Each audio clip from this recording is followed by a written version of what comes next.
घर के अंदर आने के बाद देखना है लिविंग रूम। क्या लिविंग रूम हमारा पॉजिटिव है? कौन सी दिशा में आया हुआ है लिविंग रूम?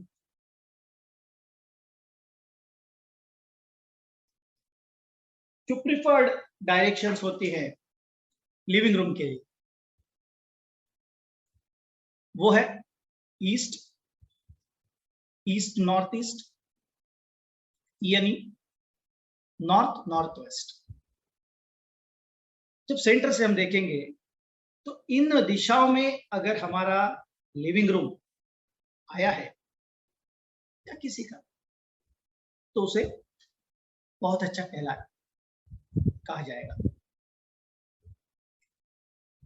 यह हाईली पॉजिटिव साइन है कि ईस्ट में, नॉर्थ में अगर ईस्ट नॉर्थ ईस्ट में अगर आपका लिविंग रूम फैला हुआ है तो बहुत अच्छी बात कही जाती है। हमेशा लिविंग रूम में जब आप बैठेंगे, यानी कि जो भी उसका घर का मालिक है, तो वो उस लिविंग रूम के साउथ वेस्ट में बैठेगा। लिविंग रूम के साउथ वेस्ट में, पर्टिकुलर उस कमरे के साउथ वेस्ट में वो बैठेगा। मैं हमेशा से कहता हूं, आप जो भी काम करेंगे लाइफ में, पढ़ाई कर रहे हैं, ऑफिस का काम कर रहे हैं, कुकिंग कर रहे हैं, जो भी कर रहे हैं, टीवी देख रहे हैं, कोशिश ये करनी चाहिए कि हमारा जो फेस है वो ऑलवेज ईस्ट, नॉर्थ ईस्ट और नॉर्थ में होना चाहिए। ईस्ट, नॉर्थ ईस्ट और नॉर्थ में होना चाहिए, क्योंकि यहां से जो एनर्जीज आती है वो हाईली पॉजिटिव एनर्जी होती है। इसलिए जितना हो सके आप इन दिशाओं में फेस करके बैठे। ये सारी दिशाएं जब आपके आगे चक्र पर टकराती है तो उसका बेनिफिट आपको मिलता है। इसलिए टीवी भी जब लगाएंगे, टीवी तो भी वो ईस्ट नॉर्थ ईस्ट के बीच में कहीं पर लगाइए, ताकि आप ईस्ट में फेसिंग करके बैठे ज्यादातर। इस तरह से लिविंग रूम का आप डिजाइन कर सकते हैं, जो एक बहुत ही बेहतर डिजाइन माना जाएगा।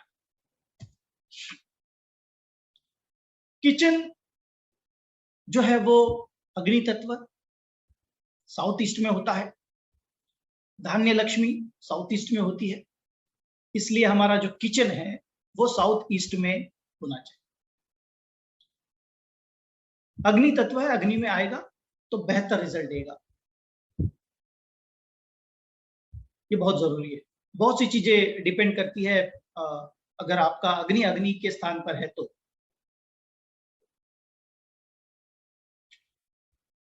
खाना बनाते वक्त फेस ईस्ट में होना चाहिए, इसकी कोशिश हम करनी चाहिए। कुकिंग करते वक्त, खाना बनाते वक्त फेस जो है ईस्ट की तरफ फेसिंग होना चाहिए। अगर ईस्ट में एक विंडो हो तो बेहतर बात है। अब देखिए, किचन होगा तो वहां पर सिंक भी होगा, टैप, पानी का नल, सिंक होगा। कोशिश हमेशा ये करनी चाहिए कि अग्नि और पानी को जितना दूर कर सकते हैं उतना कर लीजिए। अब बिना सिंक के तो किचन हो नहीं सकता। देखिए, वास्तुशास्त्र हजारों साल पहले लिखा गया है। आज की लाइफस्टाइल और तभी के लाइफस्टाइल में बहुत अंतर है। तो हमें ये देखना होगा कि नियम तो वही है, लेकिन आज के लाइफस्टाइल में उसको कैसे हम अच्छी तरह से इस्तेमाल करें, ये एक कला का भाग है। तो जब डिजाइन करते हैं किचन का, तो सिंक जो है जितना ईस्ट की तरफ खींचा जाए उतना अच्छा है। ईस्ट के कोने में और साउथ ईस्ट के कोने में अग्नि गैस स्टोव रखेंगे, ज्यादा से ज्यादा इसमें अंतर रखेंगे, ये कोशिश करनी चाहिए। इस तरह से किचन का आप डिजाइन करें तो बेहतर होगा। बेडरूम्स, आजकल के घरों में 2 बेडरूम 3 बेडरूम बहुत कॉमन होते हैं। मेट्रो सिटीज में भी या फिर विलेजेस में भी आजकल बेडरूम्स 2-2 3-3 आपको मिलते हैं। तो क्या प्रीफर्ड डायरेक्शंस है बेडरूम के लिए? मास्टर बेडरूम, घर का जो मुखिया है उसके लिए सबसे बेहतर पोजीशन है बेडरूम की south west. Number 1 position south west, जहां पर वास्तु पुरुष के पैर हैं। स्टेबिलिटी, निर्णय क्षमता, तो घर का जो भी मुखिया है उनका बेडरूम साउथ वेस्ट में होना चाहिए। मैं हमेशा से कहता हूं कि अगर पिताजी ने रिटायरमेंट ले ली तो उनको साउथ वेस्ट का बेडरूम खाली करना चाहिए और वहां पर अपने बड़े बेटे को जगह देनी चाहिए, क्योंकि आज उस बड़े बेटे को जरूरत है निर्णय लेने की, आगे बढ़ने की, स्टेबल होने की। इसलिए साउथ वेस्ट जो है, साउथ वेस्ट आपका पक्का है। हम वास्तु के लैंग्वेज में कहते हैं कि साउथ वेस्ट पक्का होना चाहिए। साउथ वेस्ट अगर आपका पक्का है, यानी आपकी निर्णय क्षमता, आपकी स्टेबिलिटी, आप थोड़े डोमिनेटिंग टाइप के अगर है तो अच्छी बात है।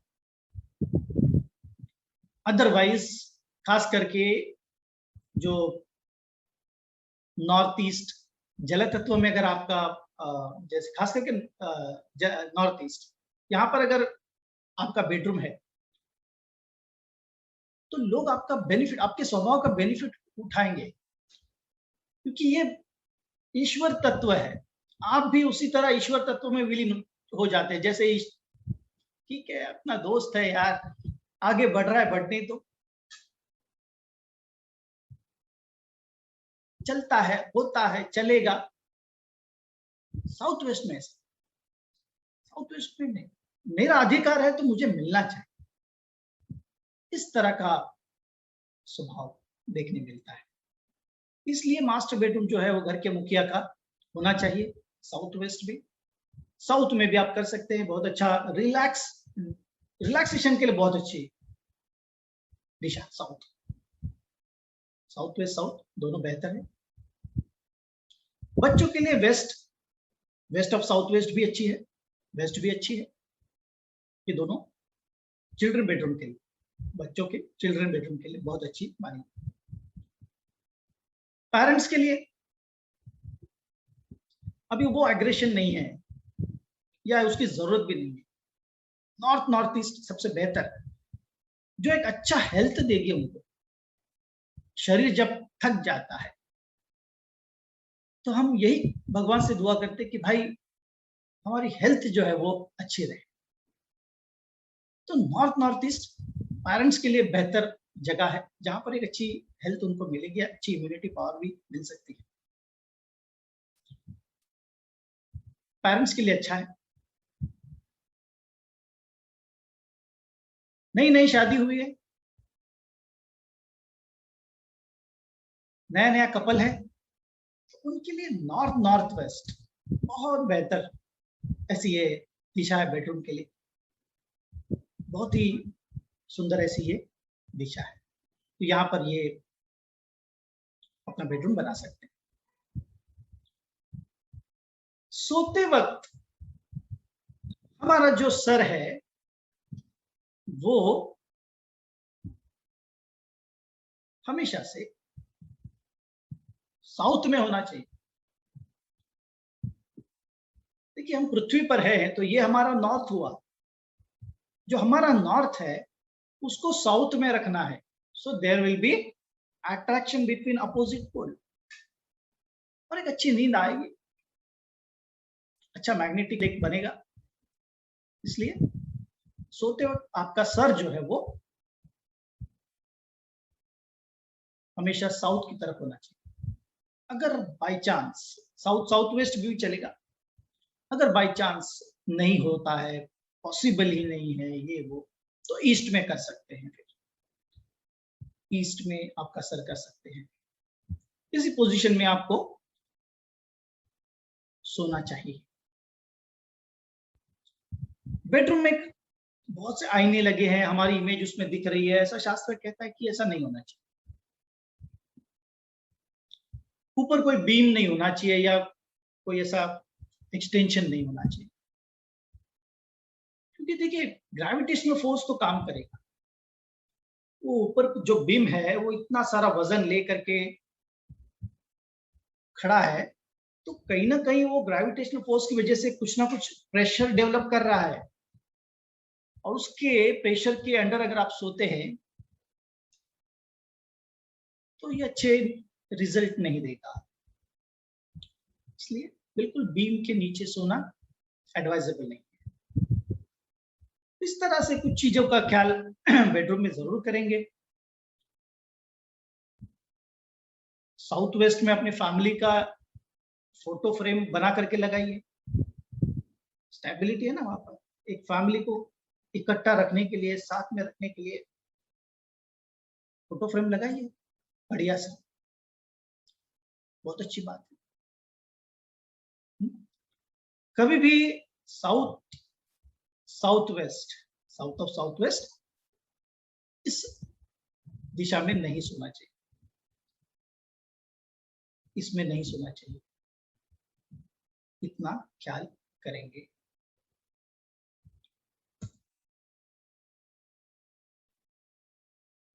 टेम्पल, घर का मंदिर,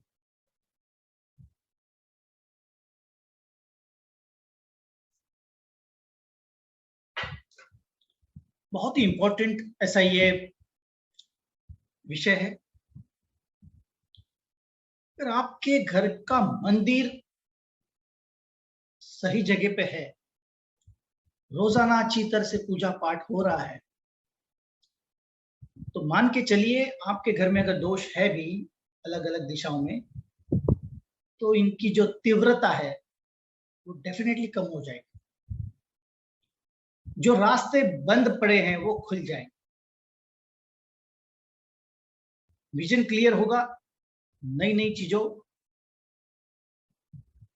की सोच आपके मन में आएगी, विचार आएंगे अच्छे अच्छे। तो कौन से प्रिफर्ड है डायरेक्शंस? सेंटर से देखते हुए north east, east and north, सबसे बेहतर नॉर्थ ईस्ट, ईशान कोण। ईशान कोण में अगर आपके घर का मंदिर है, बहुत अच्छी बात मानी जाए। ईशान कोण में जगह नहीं है, वहां पर बालकनी आ गई, कुछ आ गया, तो ईस्ट पे रखिए। ईस्ट में भी जगह नहीं है तो नॉर्थ में रखिए, लेकिन जितना हो सके इन तीन दिशाओं में आप अपना मंदिर रखिए, जिसके लाभ बहुत देखने मिलेंगे। अब मंदिर जो है जितना हो सके लकड़े का होना चाहिए, लकड़े का मंदिर होना चाहिए। बहुत से ज्यादा पत्थर का, मतलब ग्रेनाइट का या मार्बल का हो सकता है, लेकिन फिर भी देखिए कैसा है, ईशान कोण में सबसे हल्की दिशा मानी जाती है, होनी चाहिए। वहां पर पत्थर का मंदिर बनाएंगे तो हेवीनेस क्रिएट होगा, इसलिए सबसे बेहतर है कि लकड़े का मंदिर बनाएंगे, बहुत अच्छी बात है। तो लकड़े का मंदिर होगा, बहुत अच्छी बात है। बिल्कुल जमीन के ऊपर ना रखे, कम से कम 1 फीट ऊपर, नीचे 2-3 ड्रॉर बना लिए या जो भी है आपका, तो इस तरह से 1 फीट 2 फीट ऊपर रखेंगे मंदिर को, भगवान की स्थापना करेंगे। बिल्कुल आकाश पद में नहीं करेंगे, लेकिन 1-1.5 फीट ऊपर रखनी चाहिए, धूल मिट्टी आती है तो इस तरह से प्लेसमेंट होना चाहिए। घर के देखिए बहुत बार ऐसा होता है कि 2 कमरों के बीच में एक दीवार होती है, 2 कमरे के बीच में एक दीवार होती है जो उसको पार्टीशन होता है। उस पार्टीशन पे कभी भी मंदिर नहीं लगाएंगे। मंदिर जो है आखिरी दीवार पर, घर की जो आखिरी दीवार, लास्ट वाली दीवार है, उस नॉर्थ ईस्ट वाले कोने में। बहुत बार लोग सेंटर से देखते हैं नॉर्थ ईस्ट, और बीच में जो पार्टीशन होता है उसी में लगा देते हैं। तो पार्टीशन पे नहीं, आखिरी जो दीवार आएगी आपके घर में, उस दीवार पर मंदिर की स्थापना जरूरी है। मंदिर में कम से कम मूर्तियां हो, जितना हो सके मूर्तियां हो। कोई भी मूर्ति रिपीट नहीं हो, 2 लक्ष्मी रख दिए, 2 गणपति रख दिए, ऐसे नहीं होना चाहिए। हर एक भगवान की एक मूर्ति। कौन से भगवान रख सकते हैं? गणेश जी, उसके बाद लक्ष्मी माता, उसके साथ में विष्णु के अवतार में बाल कृष्ण होता है, बाल कृष्ण, वो रख सकते हैं। अन्नपूर्णा रखनी चाहिए घर में। और जो लोग होटल से, केटरिंग से रिलेटेड है, वो अपने ऑफिस में, होटल में, घरों में अन्नपूर्णा जरूर रखें। अन्नपूर्णा की एक मूर्ति रखेंगे। मूर्तियां देखिए, बहुत बड़ी बड़ी मूर्तियां घर में नहीं रखते। 3 इंच की मूर्ति, मुट्ठी जितनी, बड़ी बड़ी मूर्तियों की जरूरत नहीं है, छोटी छोटी मूर्तियां। भगवान शिव के रूप में शिवपिंड भी रख सकते हैं। शिवपिंड, शिवपिंड रखते वक्त कुछ नियमों का पालन करना जरूरी है। शिवपिंड का जो पॉइंट होता है, वो पॉइंट जो है वो नॉर्थ के डायरेक्शन में होना चाहिए, हमेशा नॉर्थ के डायरेक्शन में होना चाहिए। मान के चलिए, अगर भगवान शिव के पिंड के ऊपर अभिषेक करेंगे पानी का, तो पानी कहाँ निकल के जाएगा? नॉर्थ की तरफ जाना चाहिए, जहां पर जल तत्व है, जहां पर जल तत्व है। और जिस पर हम पानी डालते हैं वो देखिए भारी भरकम है, वजनदार है, साउथ, दक्षिण दिशा, जो हम भी कहते हैं वास्तु में कि वो हेवी होनी चाहिए, नॉर्थ हल्की होनी चाहिए, स्लोप हमने पढ़ा है, नॉर्थ में होना चाहिए। इस तरह से भगवान शंकर के रूप में शिव पिंड रख सकते हैं।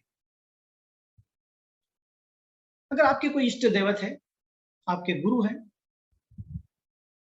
उनकी भी मूर्ति आप मंदिर में रख सकते हैं। जैसे श्री साईं बाबा है, श्री स्वामी समर्थ है, ऐसे जो महान गुरु होकर के गए हैं, ऐसे गुरुओं की मूर्ति, इष्ट देवत अगर आपके हैं तो रख सकते हैं। इससे ज्यादा मूर्तियां नहीं रखनी चाहिए, बहुत ज्यादा मूर्तियां नहीं रखनी चाहिए, डबल डबल ट्रिपल ट्रिपल मूर्तियां नहीं रखनी चाहिए। इतना ख्याल जरूर करेंगे। सुबह शाम, सुबह में गाय के घी का दिया, शाम में तिल के तेल का दिया, सुबह में पूजा पाठ, फूलों की सजावट, दिया, अगरबत्ती, धूप जिसे कहते हैं, इस तरह से भगवान की पूजा करेंगे। घर का जो मंदिर होता है, उसमें जो ऊपर गुम्मट है, उस गुम्मट में मेटल का गुम्मट नहीं होना चाहिए, मेटल का गुम्मट नहीं होना चाहिए। हमेशा से बहुत बार ये कंफ्यूजन होता है कि नॉर्थ ईस्ट में मंदिर रखेंगे तो जो भगवान देखेंगे वो तो साउथ वेस्ट में देखेंगे, ईस्ट में रखेंगे तो वेस्ट में देखेंगे। जी हाँ, आपके घर में आप ईस्ट में रखेंगे भगवान तो वो वेस्ट में ही देखने वाले हैं, क्योंकि वो आपके घर में है और आपको कुछ मांगना है तो आपको ईस्ट में देख करके ही मांगना है, नॉर्थ ईस्ट में देख करके ही मांगना है। जब मंदिरों की बात आती है तो उसका वास्तुशास्त्र अलग है, सार्वजनिक मंदिरों का। वहां पर भगवान की मूर्ति ईस्ट में देखेगी, आप वेस्ट में देखते हो, क्योंकि वो उनका घर है, वो अपने घर में है, वो ईस्ट की तरफ देख रहे हैं। लेकिन घर के मंदिर में आप ईस्ट की तरफ देख रहे हैं। इस तरह से होता है, तो यहाँ पर कोई कंफ्यूजन की जरूरत नहीं है। मंदिर का वास्तुशास्त्र सार्वजनिक मंदिर का अलग होता है, घर का अलग। तो इस तरह से नित्य पाठ करें। घर में कम से कम एक बार वास्तु शांति जो होती है, वास्तु का पूजन, जिसे वास्तु शांति भी कहते हैं, वो होना चाहिए। साल में एक आध बार होम हवन पूजा पाठ होना चाहिए। घर का शुद्धिकरण होता है, पवित्र ऊर्जाएं आती है। देखिए, ये जो हम जो हवन करते हैं ना, उसमें जो जो लकड़ियों का हम प्रयोग करते हैं, उनमें से जो धुआं निकल के आता है, वो धुआं जो है वो विशिष्ट वनस्पतियां उसमें इस्तेमाल होती है। तो उनका जो धुआं आता है, उस धुएं से शुद्धिकरण होता है। तो ऐसी सारी चीजें आप करते रहिए। आपके जो भी कुल देवता है या कुल स्वामी है, साल में एक आध बार उनका जो स्थान है वहां पर जाना चाहिए। अगर माता है, कुल स्वामिनी है, वहां पर जाना चाहिए। उसको वस्त्र अर्पण करने चाहिए। और जो घर का मुखिया है, हमेशा से देखिए, पहला आवाज हमें अपने कुल देवत को ही देना चाहिए। जब भी भगवान को आवाज देंगे तो पहले कुल देवत को दीजिए, वो आपके बहुत पास में है, वो सुनेंगे।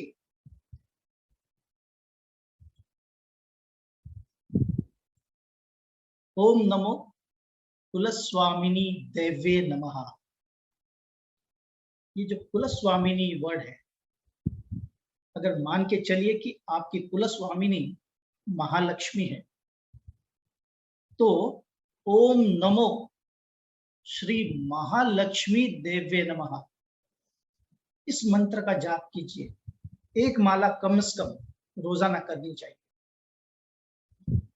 आवाज दीजिए अपने कुलस्वामिनी को, कुलस्वामी को। आवाज जल्दी पहुंचेगी वहां पर। एक माला जपनी चाहिए।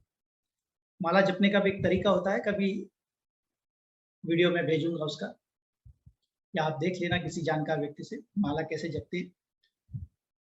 कम से कम एक माला ओम नमो कुलस्वामिनी देवे नमः, कुलस्वामिनी की जगह पर आपके नाम, आपके माता का नाम, जो भी आपकी कुलस्वामिनी है, बोल करके आपको ये जप करना है। 108 बार रोजाना करना, हार्डली 2-5 मिनट का बात है, करना चाहिए। अग्निहोत्र नाम का एक विधि है। अग्निहोत्र सिर्फ 1 मिनट का ये विधि होता है। इसकी जानकारी आपको गूगल पे मिल जाएगी। अग्निहोत्र सुबह शाम ये भी अगर आप करते हैं तो बहुत बेहतर लाभ मिलेंगे। जब सूरज उगता है उस समय एक छोटा सा मंत्र बोल करके अग्नि के सामने बैठ करके ये करते हैं। उसी तरह शाम को जब सूरज डूब रहा है, उसी वक्त आपके सिटी में जिस वक्त सूरज डूब रहा है, उस वक्त बैठ करके ये आपको करना है। इसकी जानकारी बहुत सी है अवेलेबल ऑनलाइन। अग्निहोत्र आपको करना चाहिए।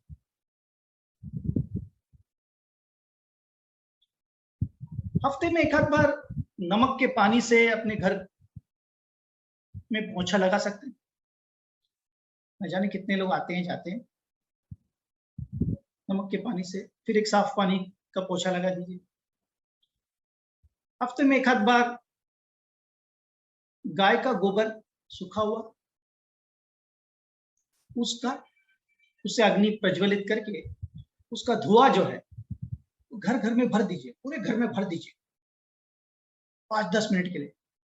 उसके बाद में विंडोज खोल करके जोर से पंखा लगा दीजिए, ताकि जो भी नेगेटिव एनर्जी अगर है भी कहीं जगह पे, उसको लेकर के वो धुआं बाहर निकल जाएगा। सिंपल सा उपाय है।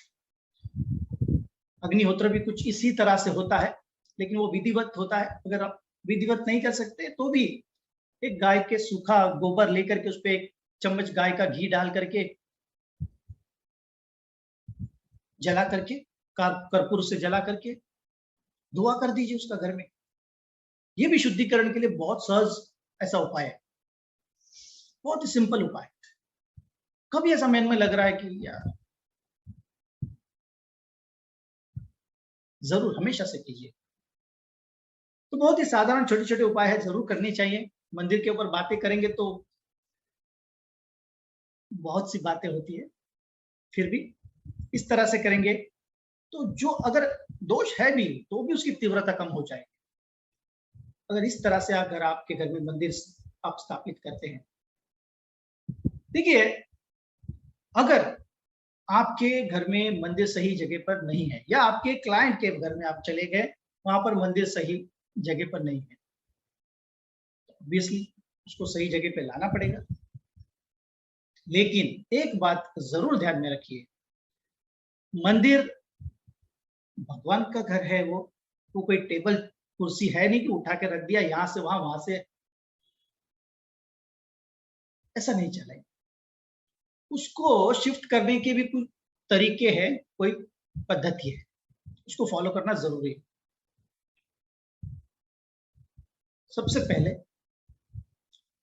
जहां पर आपका मंदिर है जो सही जगह पर नहीं है, ऐसा मान के चलते, तो बहुत सा कर्पूर जला करके वहां पर आरती करेंगे उस मंदिर के जगह, भगवान से प्रार्थना करेंगे। वहां पर एक नारियल भी रखेंगे, नारियल रख के भगवान से प्रार्थना करेंगे, हे ईश्वर, हम आपको आपके उचित जगह पर लेके जा रहे हैं, हम आपको उचित स्थान पर लेकर के जा रहे हैं, तो आपका आशीर्वाद हम पर बना रहे, ऐसा कहना है। वहां पर एक नारियल रखा हुआ है, वो नारियल प्रसाद में नहीं खाना है, उस नारियल को बहते पानी में छोड़ना है और शुभ समय शुभ दिन देख करके ये काम करना है। और फिर अच्छे समय देख करके मंदिर को वहां से उठा करके पहले ही अरेंजमेंट करके रखनी है जहां पर हमें शिफ्ट करना है, नॉर्थ ईस्ट हो या ईस्ट हो, फिर वहां पर उसको विराजमान करेंगे। वहां पर एक नारियल रखेंगे, फिर एक नारियल, और भगवान से कहेंगे, हे ईश्वर, हमने आपको आपके उचित स्थान पर ला करके बिठाया है, तो आपका आशीर्वाद हम पर हमेशा बना रहे, हमारी सारी इच्छाएं पूरी हो जाए। ऐसा करके वहां पूजा पाठ आरती करके फिर वो जो नारियल है उसको तोड़ करके उसका प्रसाद बना करके खाना है। पहला वाला नारियल को विसर्जित करना है, दूसरा वाला नारियल को प्रसाद बना करके खाना है।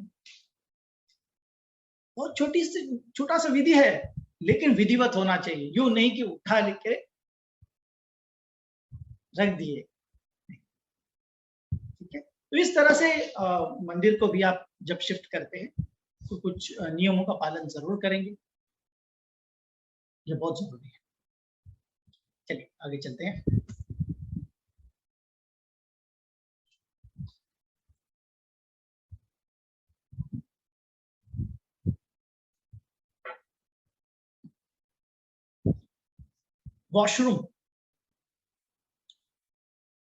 वॉशरूम टॉयलेट्स,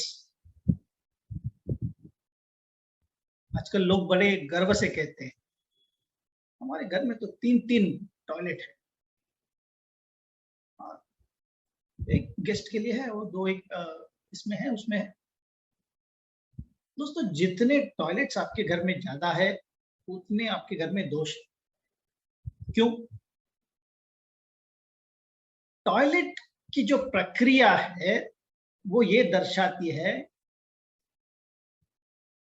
वॉश आउट करना, ड्रेन आउट करना, ये एक एक्टिविटी है जो ड्रेन आउट करती है, वॉश आउट करती है।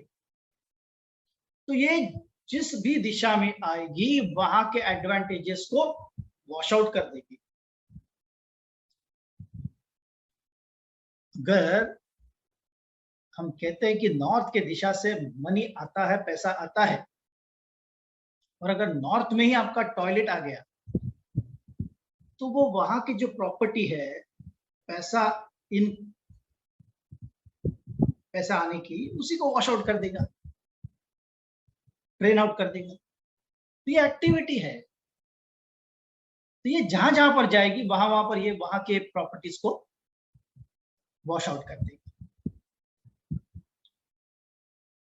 इसलिए बहुत जरूरी है कि वॉशरूम्स जो है उनकी जो दिशाएं दी गई है वहीं पर वो हो, या घर के बाहर।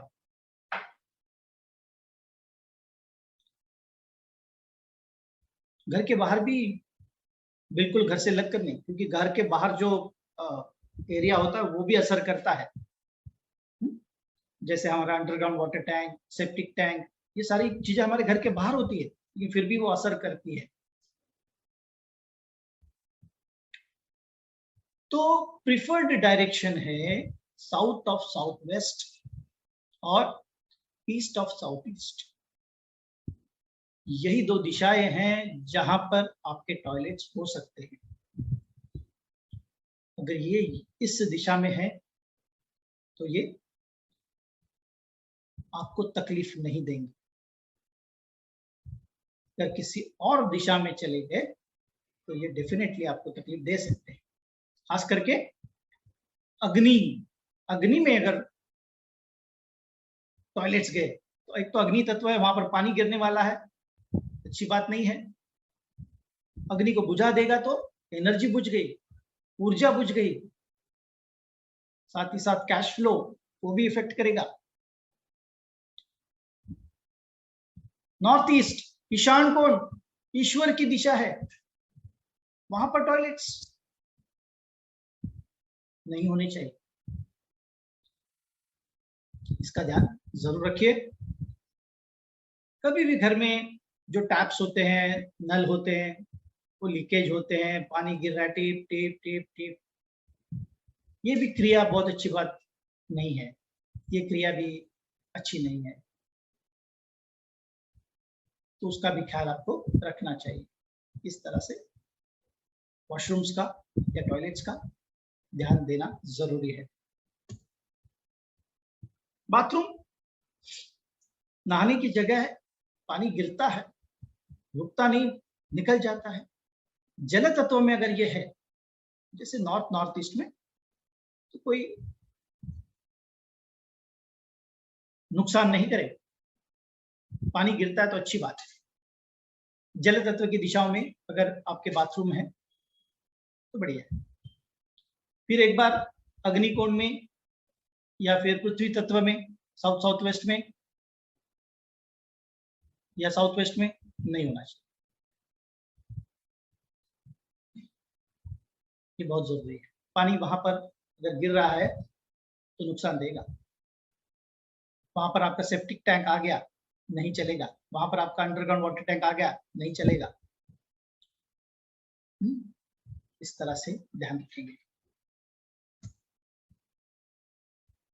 ब्रह्मस्थान, घर का जो सेंटर पॉइंट है, जो सेंटर एरिया है, हमने देखा ब्रह्मा जी खुद वहां बैठे हैं। हमने देखा 45 देवतास में बीच के 9 हाउसेस में ब्रह्मा जी खुद बैठे हैं। तो ये जो है वो ब्रह्मस्थान है। मैं हमेशा से बहुत बार ये स्टोरी बताता हूं कि जब इंद्रप्रस्थ नगरी बनाई थी तो उस नगरी का काम भगवान कृष्ण ने देना चाहिए था विश्वकर्मा जी को, लेकिन दिया मयासुर को। मयासुर जो राक्षसों के आर्किटेक्ट थे, बहुत ही विद्वान, और इनकी जो बनाई हुई चीजें होती थी, जैसे इनके नाम में ही लिखा है, देखिए, मय और असुर। असुर यानी जो सुर में नहीं है, राक्षस। मय माया जाल कहते हैं ना, जो दिखता है वो होता नहीं, जो होता है वो दिखता नहीं। ऐसा ये मयासुर, इनको ये काम दे दिया। हमने देखा शुरू में ही बड़े थैंकफुल पोजीशन में मयासुर भगवान कृष्ण के सामने है, क्योंकि इतना बड़ा कॉन्ट्रैक्ट दिया है उनको। तो उन्होंने जो इंद्रप्रस्थ नगरी बनाई थी, उसका जो महल था, उसमें बराबर ब्रह्मस्थान में एक ऐसा तालाब बनाया था जो देखने में ऐसा लगता था कि फर्श लगी है या टाइल्स लगे हैं, लेकिन वो था पानी का एक टैंक, तालाब जैसा। तो जब यज्ञ के दौरान सभी राजाओं को और युवराजों को बुलाया गया, तो एक एक करके सब एंटर करते थे और उस तालाब में गिरते थे, तो हंसी मजाक होता था। दुर्योधन भी आए, वो भी गिरे उस पानी में। तो उस वक्त एक पीछे से आवाज आई, आंधे का बच्चा अंधा। अब ये किसने कहा, द्रौपदी ने कहा या उसके पीछे कोई सखी खड़ी थी उसने कहा, वो अलग विषय। लेकिन दुर्योधन तो क्रोधित हो गए और उन्होंने ठान ली। आगे हम जानते हैं कि फिर पांडवों को इंद्रप्रस्थ नगरी छोड़नी पड़ी, वो वनवास के लिए चले गए, वहां पर कौरव रहने के लिए आ गए और बाद में कौरवों का पराजय हो गया। ऐसा ये सेंटर पॉइंट जो है बहुत इंपॉर्टेंट होता है ब्रह्मस्थान। यहाँ पर कोई गड्ढा, पानी, टॉयलेट्स नहीं होना चाहिए। ये ऊर्जा का स्रोत है एक्चुअली वास्तु में, इसलिए यहाँ पर डिस्टर्बेंस नहीं होना चाहिए। इसका ख्याल आपको रखना पड़ेगा, देखना पड़ेगा कि ब्रह्मस्थान क्लियर है, ये बहुत जरूरी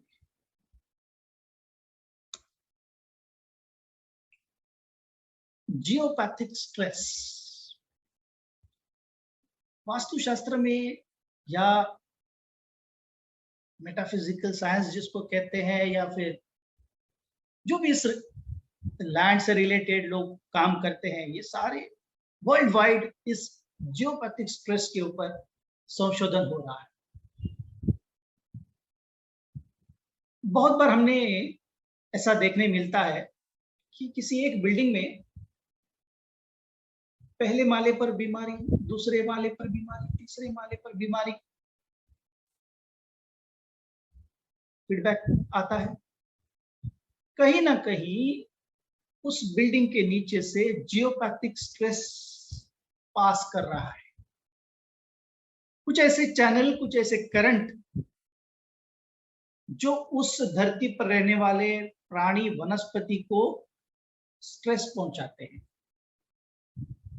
जियो यानी जमीन, स्ट्रेस, जमीन के अंदर से जो स्ट्रेस आ रहा है, तो उसको जियोपैथिक स्ट्रेस कहते हैं। इस पर भी बहुत रेमेडीज करते हैं, क्रिस्टल्स वगैरह लगा के। इस चित्र में देखिए, जो वनस्पति की जो ग्रोथ है नॉर्मल नहीं है, कहीं ना कहीं जमीन के अंदर से जियोपैथिक स्ट्रेस होने के चांसेस होते हैं।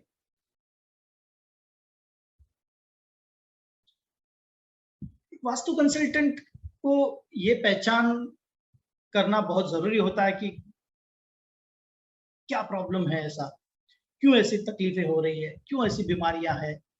तो उसके लिए कुछ इंस्ट्रूमेंट्स भी हम इस्तेमाल करते हैं,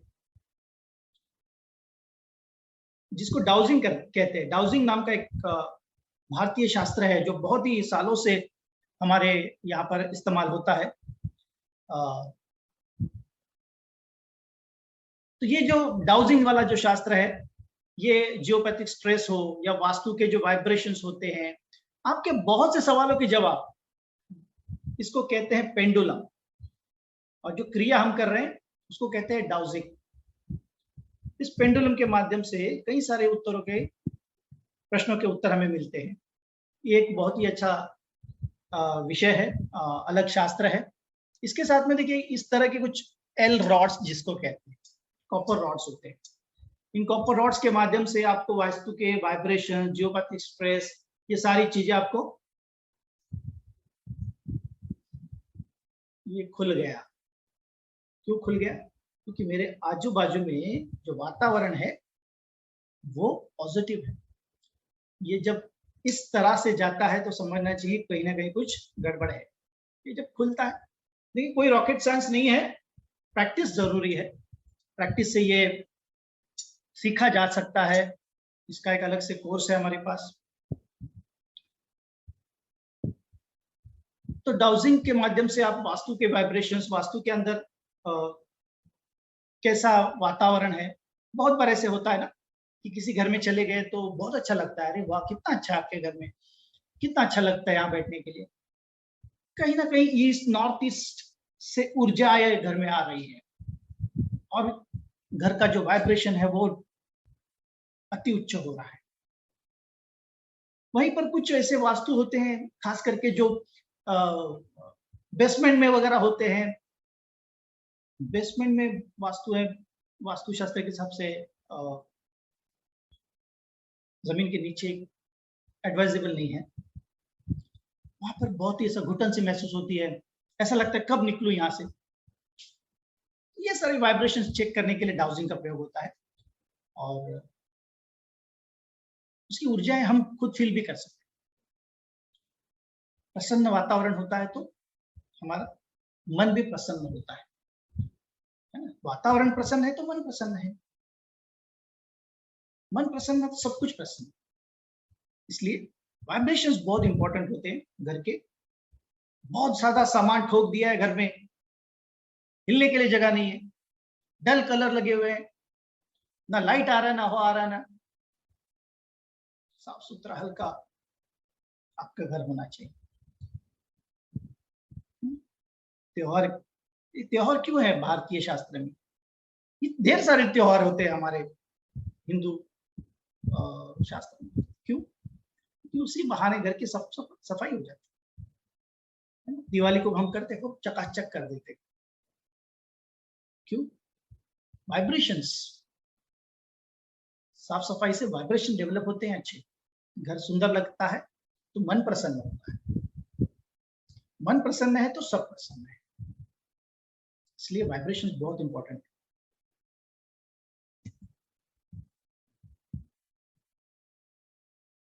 कट्स, देखिए घर जो है वो ऐसा अपेक्षित होता है कि वो स्क्वायर हो या रेक्टेंगल हो, लेकिन आजकल आजकल फिर भी ठीक है। इससे पहले वाले सालों में तो जो मिला जैसे मिला वैसे बना लिया, और फिर घर में घर जो बनते थे वो अलग अलग शेप्स के बनते थे, तो उसमें जो है वो कट्स बन जाते। जैसा मैंने प्लॉट में आपको बताया था कट्स कैसे होते हैं, बिल्कुल फ्लैट में भी या घरों में भी एक कट्स बनते हैं। तो कहीं ना कहीं जो वाइब्रेशंस होते हैं घर के अंदर वो डिस्टर्ब हो जाते हैं। अगर मान के चलिए जैसा मैंने कहा था कि नॉर्थ ईस्ट अगर कटा हुआ है तो वहां पर तो वास्तु का सर है, वास्तु पुरुष का अगर सर ही कटा है तो उस वास्तु में रह करके हम क्या ऐसा प्राप्त करेंगे।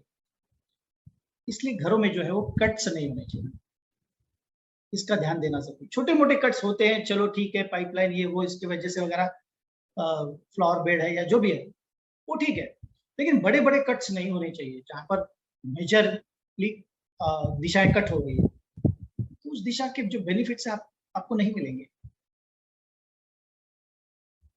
तो इस तरह से जितना हो सके रेक्टेंगुलर हो, स्क्वायर हो